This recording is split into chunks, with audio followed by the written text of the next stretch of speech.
Hello everyone, welcome to today session. So இந்த வீடியோவில் நம்ம என்ன பார்க்க போகிறோம் அப்படின்னா, மிஷின் லேர்னிங் அப்படின்றது என்ன? அதில் என்னென்ன டைப் இருக்குது? அதை எப்படி நம்ம யூஸ் பண்ணோம் அப்படின்ற ஒரு கான்செப்ட் தான் இந்த வீடியோவில் நம்ம வந்து பார்க்க போகிறோம்.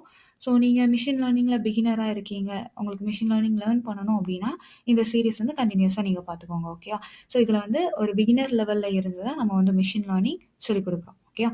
ஸோ ஓகே, டாபிக்குள்ளே போகலாம். மிஷின் லேர்னிங் அப்படின்றது என்ன அப்படின்னா, ஒரு மிஷினை லேர்ன் பண்ண வைக்கிறோம். ஓகே. ஸோ எதை பேஸ் பண்ணி அப்படின்னா, டேட்டாவை பேஸ் பண்ணி ஒரு மிஷினை நம்ம வந்து லேர்ன் பண்ண வைக்கிறோம். ஒரு கம்ப்யூட்டருக்கு நம்ம டீச் பண்ணுறோம். ஸோ இந்த மாதிரியான ஒரு இன்புட் இருந்தது அப்படின்னா, இந்த மாதிரியான ஒரு அவுட்புட் கொடுக்கணும் அப்படின்ற மாதிரி நம்ம மிஷினை டீச் பண்ணுறோம். ஓகே. ஸோ இதை தான் நம்ம வந்து மிஷின் லேர்னிங் அப்படின்னு சொல்லுவோம். ஒரு டேட்டாவை பேஸ் பண்ணி மிஷினை நம்ம வந்து லேர்ன் பண்ண வைக்கிறோம். இதுதான் மிஷின் லேர்னிங் அப்படின்ற ஒரு கான்செப்ட்னு சொல்லுவோம். ஓகே. ஸோ இது எதனால நம்ம வந்து அப்போ மிஷின் லேர்னிங் யூஸ் பண்ணணும் அப்படின்றத பார்த்தோம் அப்படின்னா, நம்ம ரியல் லைஃப்லேயே நிறைய இடத்துல மிஷின் லேர்னிங் கான்செப்ட் தான் நம்ம வந்து யூஸ் பண்ணிட்டு இருக்கோம். ஓகே. ஸோ நம்மளோட பெர்ஃபார்மன்ஸை வந்து இம்ப்ரூவ் பண்ணுறதுக்கு, நம்மளோட ஒர்க்கை வந்து ஈஸியாக கம்ப்ளீட் பண்ணி முடிக்கிறதுக்கு, இதுக்கு எல்லாத்துக்குமே இந்த மிஷின் லேர்னிங் தான் யூஸ் பண்ணுறோம். அப்போ இந்த மிஷின் லேர்னிங்க்கு நம்ம வந்து நிறைய ஃபார்முலாஸ் அந்த மாதிரியெல்லாம் படிக்கணுமா அப்படின்றதெல்லாம் இல்லை. ஸோ இங்கே பைத்தானில் சைக்கிட் லேர்ன் அப்படின்ற ஒரு லைப்ரரி இருக்குது. ஓகே. ஸோ சைக்கிட் லேர்ன் சொல்லிப்போம். அது இல்லாமல் எஸ்கே லேர்ன் அப்படின்றத அதை சொல்லிக்கலாம். ஸோ இந்த ஒரு லைப்ரரி வந்து எதுக்கு யூஸ் ஆகுது அப்படின்னா, இந்த மிஷின் லேர்னிங்கோட அந்த ஃபார்முலாஸ் எல்லாமே லீனியர் ரிக்ரெஷன், அப்புறம் வந்து இன்டகிரேஷன் ஃபைண்ட் அவுட் பண்ணுறது, இந்த மாதிரி நிறைய செட் ஆஃப் ஃபார்முலா வந்து இந்த சைக்கிட் லேர்ன் அப்படின்ற அந்த லைப்ரரிக்கு இன்சைடில் இன்பில்டாக இருக்குது. ஓகே. ஸோ அந்த ஃபார்முலா எப்படி ஒர்க் ஆகுது, அந்த ஃபார்முலா நம்மளுக்கு தெரியாட்டா கூட அந்த ஃபங்க்ஷன்ஸ் யூஸ் பண்ணி நம்ம ஈஸியாக அந்த ஃபார்முலாவை யூஸ் பண்ணிக்க முடியும். ஓகே. ஸோ அவ்வளோ காம்ப்ளிகேட்டடான விஷயம்லாம் இல்லை. ஸோ அந்த லைப்ரரி இருக்கிறதுனால நம்ம வந்து மிஷின் லேர்னிங்கை இன்னும் ஈஸியாகவே நம்ம வந்து பண்ணிக்க முடியும். ப்ரீடிஃபைன் லைப்ரரி பைத்தானில் இருக்கிறதுனால. ஓகே. ஸோ இந்த மிஷின் லேர்னிங்கில் என்னென்ன டைப் இருக்குது அப்படின்றத நம்ம பார்ப்போம். ஸோ அதுக்கு முன்னாடி ஒரு ரியல் டைம் எக்ஸாம்பிள்ஸ். ஸோ நம்ம வந்து சொல்லியிருந்தோம்ல, ரியல் லைஃப்பில் நம்ம நிறைய இடத்துல மிஷின் லேர்னிங் கான்செப்ட் தான் யூஸ் பண்ணுறோம் அப்படின்றது. ஸோ அது எங்கெங்கெல்லாம் யூஸ் பண்ணுறோம் அப்படின்றத நம்ம பார்த்துருவோம். யூடியூப்பில் வீடியோ ரெக்கமெண்டேஷன். ஸோ யூடியூப்பில் நீங்கள் வந்து ஒரு வீடியோ பார்த்துட்டு இருக்கீங்க.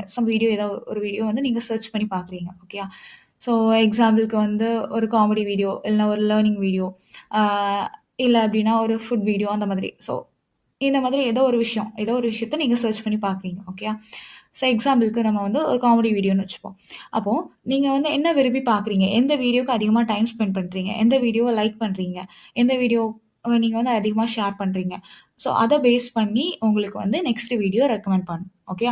ஸோ அப்போ எந்தெந்த வீடியோக்கு நீங்கள் வந்து லாஸ்ட் டைம் என்னென்ன யூஸ் பண்ணியிருக்கீங்க, ஸோ ஒவ்வொரு வீடியோவாக நீங்கள் வந்து என்ன சர்ச் பண்ணி பார்த்துருக்கீங்க, அதில் வந்து எவ்வளோ டைம் ஸ்பெண்ட் பண்ணியிருக்கீங்க, அந்த வீடியோவை லைக் பண்ணியிருக்கீங்களா இல்லையா, ஸோ அது ரிலேட்டடான எவ்வளோ வீடியோ நீங்கள் லைக் பண்ணியிருக்கீங்க. இப்போ நீங்கள் ஒரு 10 வீடியோ லைக் பண்ணியிருக்கீங்கன்னா, இந்த 10 வீடியோலேயும் சிமிலரான கான்செப்ட் வந்து என்னெல்லாம் இருக்குது. ஸோ இது எல்லாமே பேஸ் பண்ணி உங்களுக்கு வந்து அந்த யூடியூப் வந்து வீடியோ ரெக்கமெண்ட் பண்ணுறது. ஸோ இது எல்லாமே மிஷின் லேர்னிங் கான்செப்ட் தான். தென் அடுத்த மெயிலில் ஸ்பாம் மெயில் டிடெக்ட் பண்ணுறது. தென் அடுத்த கூகுள் மேப்பில் வந்து டிராஃபிக் ப்ரெடிக்ஷன் பண்ணி, ஸோ ஒரு இடத்துல டிராஃபிக் அதிகமாக இருக்குது அப்படின்னா அதோட ஈஸியான வே என்ன இருக்குது, ஸோ வேறு டிராஃபிக் இல்லாத வே என்ன இருக்குது அப்படின்ற மாதிரி நம்மளுக்கு ரெக்கமெண்ட் பண்ணுறது. தென் நம்மளோட பயோமெட்ரிக்ஸ் யூஸ் பண்ணி நம்மளோட ஃபோன் வந்து அன்லாக் ஆகிறது. இது எல்லாமே ரியல் டைமில் நம்ம வந்து ரியல் லைஃப்பில் நம்ம வந்து டெய்லி யூஸ் பண்ணிகிட்டு இருக்கக்கூடிய மிஷின் லேர்னிங் கான்செப்ட் தான். ஓகேவா. ஸோ இதில் என்னென்ன டைப் இருக்குது அப்படின்றத பார்ப்போம். இதில் மொத்தம் 3 டைப் இருக்குது. Supervise learning, unsupervised learning, reinforcement learning அப்படின்ற 3 டைப் இருக்குது. சூப்பர்வைஸ் லேர்னிங் அப்படின்றது மிஷின் லேர்ன் பண்ண வைப்போம். எதை பேஸ் பண்ணி அப்படின்னா, லேபிள்டு டேட்டா அப்படின்னா ஒரு செட் ஆஃப் டேட்டா வந்து நம்ம மிஷினுக்கு கொடுத்துரும். ஓகே. ஸோ கொடுத்து அந்த டேட்டாவை பேஸ் பண்ணி மிஷினில் லேர்ன் பண்ண வைப்போம். இது வந்து சூப்பர்வைஸ் லேர்னிங் அப்படின்ற கான்செப்டில் வரும். தென் அன்சூப்பர்வைஸ் லேர்னிங் அப்படின்றது என்ன அப்படின்னா, இப்போ நெட்ஃப்ளிக்ஸ்லாம் நம்ம வந்து மூவி பார்க்குறோம்ல, ஸோ அந்த மூவி வந்து ரெக்கமெண்டேஷன் பண்ணுறது வந்து இந்த அன்சூப்பர்வைஸ் லேர்னிங்கில் வரும். ஸோ என்ன மூவி வந்து நம்ம ஒரு யூசர் வந்து விரும்பி பார்க்குறாங்க. ஸோ சில பேர் வந்து ஆக்ஷன் ஃபிலிம்ஸ் விரும்பி பார்க்கலாம். அப்போ அவங்களுக்கு நெக்ஸ்ட் வரக்கூடிய மூவி வந்து என்ன ரெக்கமெண்ட் வரும், ஆக்ஷன் ஃபிலிம்ஸ் வந்து ரெக்கமெண்டில் வந்திருக்கும். அதே மாதிரி காமெடி ஃபிலிம்ஸ் அவங்க விரும்பி பார்க்குறாங்க அப்படின்னா அவங்களுக்கு ரெக்கமெண்ட் ஆகிற மூவி வந்து காமெடி ரிலேட்டடான மூவி வரும். இதே மாதிரி ஸோ அந்த குரூப் ஆஃப் பீப்புளோட பேட்டர்னை ஐடென்டிஃபை பண்ணி ரெக்கமெண்ட் பண்ணுறது, ஸோ ப்ரெடிக்ட் பண்ணுறது. இது வந்து அன்சூப்பர்வைஸ்ட் லேர்னிங்கில் வரும். தென் அடுத்த ரெயின்ஃபோர்ஸ்மெண்ட் லேர்னிங். ரெயின்ஃபோர்ஸ்மெண்ட் லேர்னிங் அப்படின்றது என்ன அப்படின்னா, ஸோ நம்ம வந்து ஒரு விஷயத்தை எக்ஸிக்யூட் பண்ணியிருப்போம், பண்ணுறப்ப என்ன எரர் வந்திருக்கு அப்படின்றத பேஸ் பண்ணி நம்மளுக்கு வந்து நெக்ஸ்ட் நடக்குது. எக்ஸாம்பிளுக்கு ரோபோட் பிளேயிங். ஸோ நம்மளுக்கு வந்து செஸ் ப்ளே பண்ணுது ஒரு ரோபோட் அப்படின்ட்டு வச்சுப்போம். ஸோ ஃபஸ்ட்டு ஒரு காயினை ஒரு டைரக்ஷனில் மூவ் பண்ணிக்கும். ஸோ மூவ் பண்ணுறப்ப அதில் வந்து அவங்க அவுட் ஆயிருப்பாங்க. சம் எரர் வந்து ஸோ லாஸ் ஆயிருக்கும் அந்த இடத்துல. அப்போ இந்த ஒரு டைரக்ஷன்ல நம்ம மூவ்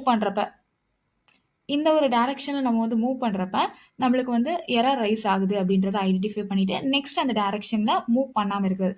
ஸோ லாஸ்டா என்ன ஒரு மிஸ்டேக் பண்ணியிருந்தது அப்படின்றதுல இருந்து ஐடென்டிஃபை பண்ணி ஸோ அதுக்கு பெட்டர் சொல்யூஷனை வந்து நம்ம என்ன கொடுக்கலாம் அப்படின்ற மாதிரி ஐடென்டிஃபை பண்ணி எக்ஸிக்யூட் ஆகிறது வந்து ரெயின்ஃபோர்ஸ்மெண்ட் லேர்னிங் அப்படின்றது சொல்லும். ஓகே, ஸோ இதில் வந்து ஒரு சின்ன எக்ஸாம்பிள் ப்ரோக்ராம் பார்த்துருக்கோம். ஸ்டூடெண்டோட மார்க் ப்ரெடிக்ஷன். ஸோ இதில் டேட்டா செட்டாக நம்ம வந்து என்ன கொடுக்க போகிறோம் அப்படின்னா, எவ்வளோ ஹார்ஸ் ஸ்பெண்ட் பண்ணியிருக்காங்க, ஸ்பெண்ட் பண்ணால் அவங்களுக்கு எவ்வளோ மார்க் வரும் அப்படின்ற மாதிரியான ஒரு டேட்டா செட்டை கொடுக்குறோம். அந்த டேட்டா செட்டை பேஸ் பண்ணி மாடல் வந்து ட்ரெயின் பண்ணுறோம். ட்ரெயின் பண்ணிவிட்டு அவுட்புட் ப்ரெடிக்ட் பண்ணுறோம். ஓகே, ஸோ இது வந்து பைத்தான் யூஸ் பண்ணி ஒரு சிம்பிளான எக்ஸாம்பிள் ப்ரோக்ராமாக இதில் வச்சுருக்கோம். ஸோ இதை எப்படி எக்ஸிக்யூட் பண்ணணும் அப்படின்றத பார்ப்போம். இதில் நம்ம வந்து ப்ரீடிஃபைன் ஃபங்க்ஷன் எதுவுமே யூஸ் பண்ணலை. நம்மளா எப்படி நம்ம வந்து ஒரு ரிக்ரெஷன் எழுதலாம் அப்படின்ற மாதிரி ஒரு சிம்பிளாக எக்ஸாம்பிள் நம்ம வச்சுருக்கோம். ஸோ இனி வரக்கூடிய அப்கமிங் வீடியோஸில் நம்ம வந்து ப்ரீடிஃபைண்டாக இருக்கக்கூடிய ஃபங்க்ஷன்ஸ் பேஸ் பண்ணி நம்ம பார்ப்போம். ஓகே, ஸோ இந்த ப்ரோக்ராம் வந்து ஃபஸ்ட்டு எக்ஸிக்யூட் பண்ணிக்கலாம். ஸோ ஃபஸ்ட்டு நான் வந்து எனக்குன்னு ஒரு ஃபோல்டர் க்ரியேட் பண்ணிக்கிறேன். So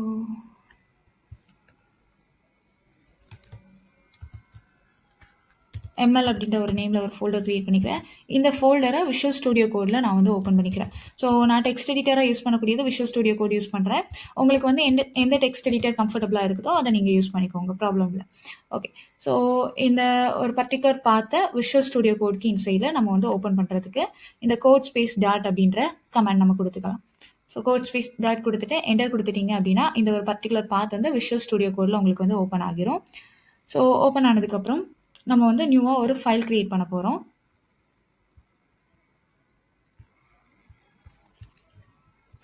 so sample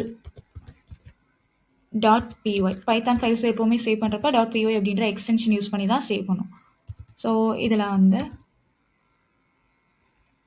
okay, so இதில் என்ன பண்ணியிருக்கோம் அப்படின்னா ஒரு டேட்டா கொடுத்துருக்கோம். என்னென்னா ஸ்டடி ஹார்ஸ் எக்ஸாம் ரிசல்ட் என்னவா இருக்கும் அப்படின்ற மாதிரியான ஒரு டேட்டா கொடுத்துருக்கோம். ஓகே, ஸோ இதில் ஸ்டடி ஹார்ஸ் வந்து 1லேருந்து 5 வரைக்கும் ஒரு 5 செட் ஆஃப் டேட்டா கொடுத்துருக்கோம். 5 லிஸ்டட் வேல்யூவாக கொடுத்துருக்கோம்.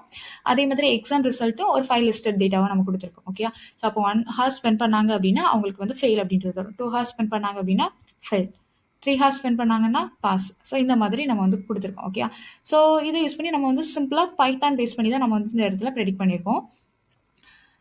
ஃபஸ்ட்டு நம்ம ப்ரெடிக்ட் ஆஃப் அப்படின்ற ஒரு ஃபங்க்ஷன் க்ரியேட் பண்ணுறோம்.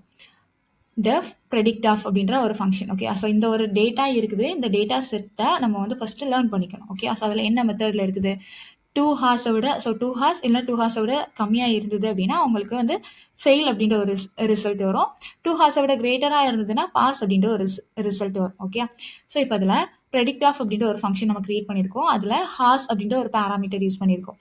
ஸோ இந்த பேராமீட்டருக்கு நம்ம வந்து கண்டிப்பாக அந்த ஃபங்க்ஷனை கால் பண்ணுறப்போ ஒரு வேல்யூ பாஸ் பண்ணணும். இப்போ ஒரு வேளை அந்த ஹார்ஸோட வேல்யூ வந்து 2 விட கிரேட்டராக இருந்தது அப்படின்னா ரிட்டர்ன் ஆகணும், பாஸ் அப்படின்றது ரிட்டர்ன் ஆகணும். இல்லை ஒரு வேளை எனக்கு இந்த கண்டிஷன் ஃபெயில் ஆகிட்டு அந்த ஹார்ஸோட வேல்யூ வந்து 2 இல்லைனா 2 விட லெஸர் ஆகிட்டு அப்படின்னா கண்டிஷன் ஃபெயில் ஆகும். கண்டிஷன் ஃபெயில் ஆகிறப்ப எல்ஸ் பார்ட் எக்ஸிக்யூட் ஆகும். எல்ஸ் பார்ட்டில் ஃபெயில் அப்படின்றத ரிட்டர்ன் பண்ணுற மாதிரி சொல்லியிருக்கோம். ஸோ ஃபைனலாக நம்ம வந்து பிரிண்ட் பண்ணியிருக்கோம். ஸ்டடி 1 ஹார்ஸ் அப்படின்றது கொடுத்துட்டு அந்த ப்ரெடிக்ட் ஆஃப் ஃபங்க்ஷனை கால் பண்ணி அதில் 1 அப்படின்ற அந்த ஹார்ஸ்க்கு பதிலாக 1 அப்படின்ற ஒரு வேல்யூவை யூஸ் பண்ணியிருக்கோம். ஸோ 1 அப்படின்றத கொடுக்குறப்ப ஸோ 1 அப்படின்றது நம்மளுக்கு வந்து 2 விட லெஸர் தான். அப்போ கண்டிஷன் ஃபெயில் ஆகும். கண்டிஷன் ஃபெயில் ஆகிறப்ப எல்ஸ் பிளாக்கு இன்சைடில் வரும். ஃபெயில் அப்படின்றது நம்மளுக்கு வந்து ரிட்டர்ன் ஆகும். Then 4 hours. So predict of function use பண்ணி 4 அப்படின்ற ஒரு வேல்யூ கொடுத்துருக்கோம். ஸோ 4 அப்படின்றது 2 விட கிரேட்டஸ்ட் நம்பர் தான். ஸோ இந்த கண்டிஷன் நம்மளுக்கு ட்ரூ ஆகுது. கண்டிஷன் ட்ரூ ஆகிறப்ப பாஸ் அப்படின்ற ஒரு அவுட்கம் நம்மளுக்கு வந்துருக்கும். ஓகே, ஸோ இப்போ அதை ரன் பண்ணிப்போம். ஓகே, ஸோ நம்மளுக்கு என்ன வேல்யூ என்ன இன்புட் கொடுத்தோமோ அதை பேஸ் பண்ணி நம்மளுக்கு வந்து அந்த ஹார்ஸை பேஸ் பண்ணி நம்மளுக்கு வந்து அவுட்புட் ப்ரெடிக்ட் ஆயிருக்கு. ஓகே, ஸோ இது சிம்பிளாக நம்ம வந்து பைத்தான் யூஸ் பண்ணி பார்த்துருக்கோம். இனி நம்ம வந்து மிஷின் லேர்னிங்கில் இருக்கக்கூடிய அந்த 3 டைப்க்கான எக்ஸாம்பிள்ஸ், தென் இதில் ப்ரீ டிஃபைண்டாக இருக்கக்கூடிய அந்த லைப்ரரி. ஸோ சைக்கிட் லேர்ன் அப்படின்ற ஒரு லைப்ரரி நான் சொல்லியிருந்தேன். ஸோ அந்த லைப்ரரியில என்னென்ன ஃபங்ஷன்ஸ் இருக்குது, என்னென்ன ப்ரீடிஃபைன் ஃபங்ஷன் இருக்குது, அதை எப்படி நம்ம வந்து யூஸ் பண்ணணும். தென் இந்த மிஷின் லேர்னிங் நம்ம வந்து பண்றதுக்கு பேசிக்கா பைத்தான்ல என்னென்னலாம் தெரிஞ்சிருக்கணும். ஸோ இந்த டீட்டெயில்ஸ் எல்லாமே நம்ம வந்து அப்கமிங் வீடியோஸ்ல பார்ப்போம். அ கண்டிப்பா இந்த வீடியோ வந்து இந்த சீரிஸ் வந்து நீங்க கம்ப்ளீட் பண்றப்ப, இந்த பிளேலிஸ்ட் கம்ப்ளீட் பண்றப்ப, கண்டிப்பா உங்களுக்கு மிஷின் லேர்னிங்க பத்தின ஒரு நல்ல ஒரு ஐடியா கிடைச்சிருக்கும். ஸோ கன்டினியூவா வாட்ச் பண்ணுங்க. தேங்க்ஸ் ஃபார் வாட்சிங்.